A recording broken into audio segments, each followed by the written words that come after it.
Well, first of all, thank you to the Civil Rights Museum for hosting us. Thank you for Now Diversity for putting this bus tour together.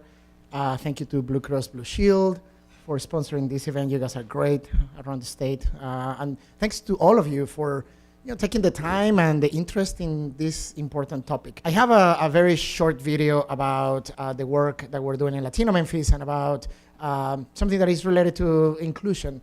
The Latino community in Memphis is huge.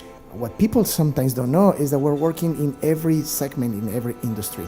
Yes, honoring our heritage as builders, cleaners, and cooks. Latinos are really represented in every single industry.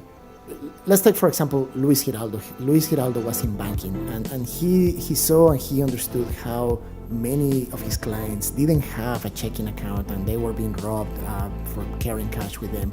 He left banking to join the police department and to become one of the best in blue. Who doesn't know the chips and the guacamole for Las Delicias? This is becoming almost a Memphis thing. And if you knew Antonio started selling tacos in his garage. Fast forward that a few years, and now he has 3 restaurants and this tortilla chip factory. And he's the true spirit of entrepreneurship. And this is what the American dream is about. Many people will be surprised to find many Latino doctors and many people in healthcare. Dr. Lucas Elijovic, who is a neurologist and one of the top pediatric neurologists in our area, and he's proudly a Latino, and also Isaac and Kyla Rodriguez, who are both scientists and entrepreneurs. One thing that we love about Memphis is that we're very local, and we take pride on our local roots and on our homegrown companies, but these companies also have a global presence, and they understand that, in order to compete locally, nationally, and globally, they need a diverse workforce. Alicia Costa is a prime example of what AutoZone has been able to do and how she contributes directly to the supply chain process, just making the company stronger. Almost 20% of all the students in Shelby County are Latino. And most of them go to public schools, but many of them go to private schools. And the Jubilee Schools is one of the schools that has been very intentional about reaching out to the Latino community, and Juliana is an example of that. We're scientists, we're police officers, we are entrepreneurs, we are all these great things, we're teachers. We are building Memphis. We're building Memphis, we're building a great city, we're building a great state and an awesome country. This country doesn't need to be great again, it is already great. Latinos are being part of continuing building this amazing country and this amazing city that we call home. So how many Latinos are in Memphis? So the census tells us that it's about 81,000 for this area. I think I will tell you that there are more than that, but so it's about 81,000 with an economic impact of about $800 million to the economy. I don't have to be. I'll try not to be very political, so that I'll get invited again. But I think I don't have to. You don't have to second guess my my political position to the current administration. But I think when sometimes people say, oh, these people are like taking jobs away and they're doing all these things, and I'm happy, by the way, to answer any questions. They don't have to be politically correct after on the Q&A. But $800 million into an economy, it's pretty good. I mean, I think everybody counts, and everybody, it's part of the economy. Everybody should be here because, I mean, as you look around this amazing building, there's a lot of potential around here. So whether people building this with their own hands or parking outside or buying groceries, I don't have to tell you, like, it's so important. I was talking to Commissioner Terry Rowland a couple of weeks ago, and he said, I'm so excited because I think Trump is going to bring some jobs to the Navy base, a few hundred jobs to the Navy base. I said, Terry, how about, like, we have 81,000 Latinos here. Isn't this exciting? I mean, like, shouldn't be everybody so excited that we have people in Memphis? I mean, the city, it's sometimes, the city of Memphis is not growing as fast as Nashville, for example. Nashville has 81 people adding to their population every day. Is that true? Every day. And they claim that thing every day. What are we doing to attract people to this community. And I think that first number is key. I tell you that I already have 3 kids, so I don't my contribution to the growth of this city. But we have to be a welcoming community that brings people, because no matter where you're from, no matter what your accent is or your status, every single person that is here is contributing to the economy. They're paying sales tax, they're paying property tax, they're doing all these things. So I think that first number is important. Latinos are very young, with an average age of 25 for the Memphis area. And we come from 21 different countries. So it's sometimes I am Mexican, but sometimes we kind of jump on the assumption that everybody's from Mexico. That's untrue. But 20,000 kids in the school system, and that includes the Jubilee schools, charter schools, and Shelby County schools, of course. So that's a humongous number. I think I heard a reporter, Daniel Connolly, the other day saying, he put a picture of his elementary school class when I think he went to someplace maybe near Cottonwood. He said, there's no Latinos in my class. Today, if you put all the Latino kids in Memphis, all the Latino kids in Shelby County schools, you will fill out Autoson Park and still leave 8,000 kids outside of how much this has grown. There's about 2,400 Latino businesses in our area. Now, granted that some of these account for very small 1 or 2 person contractor companies, but that's a lot of business growth. As you saw in the video, the story of Antonio, immigrants in general tend to be very entrepreneurial, so there's a lot of small businesses. I don't know if you know this, but there are more Mexican restaurants in Memphis than barbecue restaurants. So, just a quick note for your next cocktail party. And, Latinos, like many other people, we're working, right? 92% employment rate.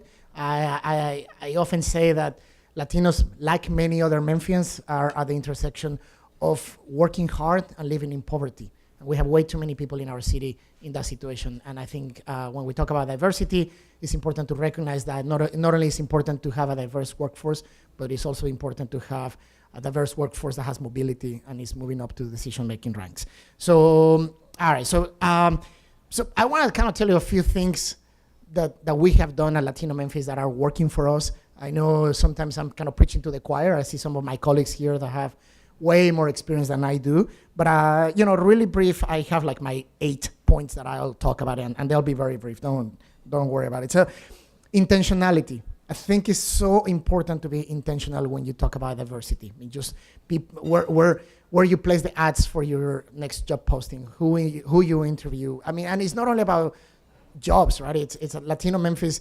When we do our events, one of the things that makes me most excited, show me if you have been to a Latino Memphis event. It was a party, something. Yeah, I mean, people tell me all the time, your events are extremely diverse. So we make a point to advertise on African-American radio stations. We advertise on, in the Jewish community boards. I mean, we really try to go out of our way to say, who do we want at this party? We want everybody, and you have to be intentional about that. You have to be willing to invest. So it costs money to bring people who are different. It costs money to sponsor visas. It costs money to make adjustments and changes and training. So you have to be willing to invest. I guarantee you the return on the investment is going to be greater.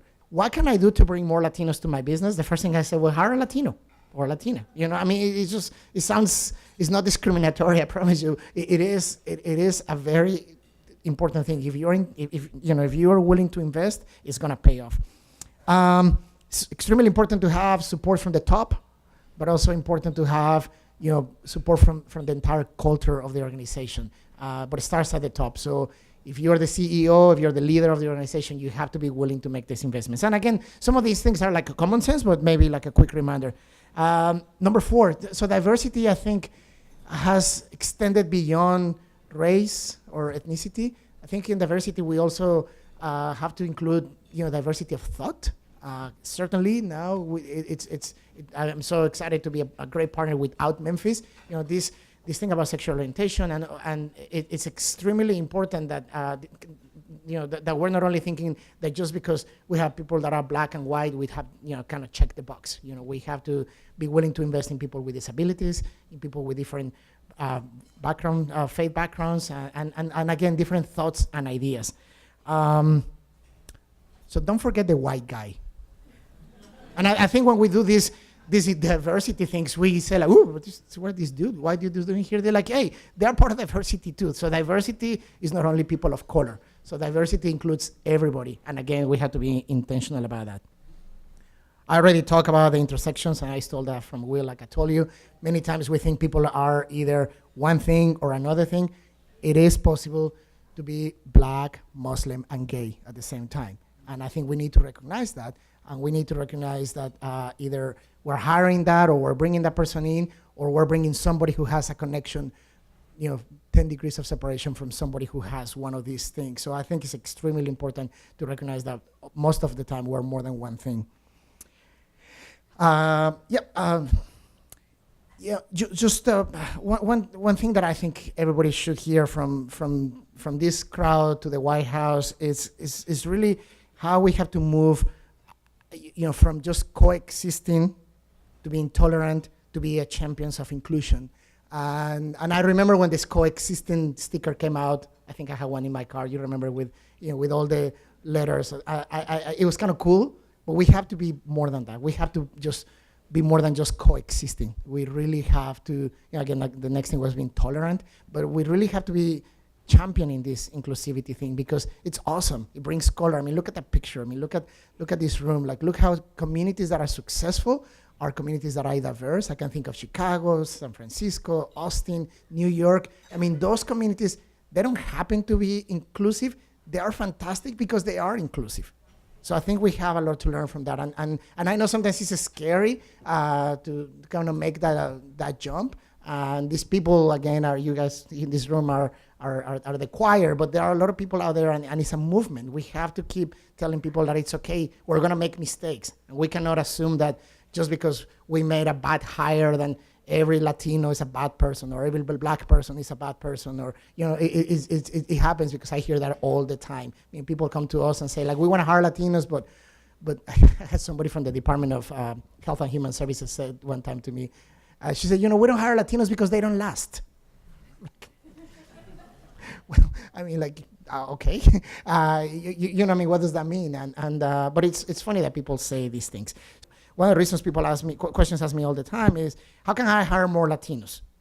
And I said, well, you gotta be patient, because one thing that happens in the Memphis market is that we have like this is gonna sound very generalistic, but just for practical purposes, it's like we have two types of Latinos. We have Latinos that are professionals, and then we have Latinos that are working on hourly jobs. So finding that Latino that is moving up, it's extremely hard. It's gonna happen, but most of these kids are in high school or they're entering college. So it's really hard to find. Now, that's not an excuse not to have Latinos in your workforce, but it is complicated. And for example, I love to talk about the immigration issue. It's very complex. Just so you know, there is no line. So when people say, well, they should just get in line, or maybe I'd love to hire you, but you just need to bring your green card or whatever. Sometimes people are ineligible to get those papers, and it's not because they don't want to. I promise you, they did. And we can talk for this for about 5 hours, but it is extremely complex. We have a legal team at Latino Memphis. We have 4 lawyers in our staff. That most of the time we work to tell people that there's nothing we can do for their situation. So it's extremely heartbreaking, but you gotta be patient.